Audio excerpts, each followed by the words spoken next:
টুকিলানিতা কেমন সুন্দর করে সোহাইরার বালিশের সাথে ঘুমিয়ে আছে। দেখো তোমরা দেখো, টুকুলানি তুকুতা, পুতুল পুতুল তুকুতা, কত সুন্দর। সোহাইরা এখানে এক্সারসাইজ করছে এই যে, আর ওখানে টুকুলানি খেলা করছে না ঘুমোচ্ছে। সোহাইরা টুকুলানি তোমার সাথে খেলবে বড় হলে, বুঝছো?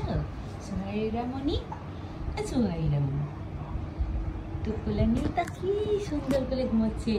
আমি একটু আস্তে আস্তে কথা বলছি যেন টুকুসের এত সুন্দর ঘুমটা না ভেঙে যায়। দেখুন কি কিউট করে ঘুমাইছে, মাশাআল্লাহ। লেজের অবস্থা এখনো ভালো না, এই যে দেখুন, এই যে দেখুন কেমন হয়ে আছে আমার এই টুকুসমণিটা, সোনামণি টুকুসটা, সোনামণিটা লক্ষ্মী।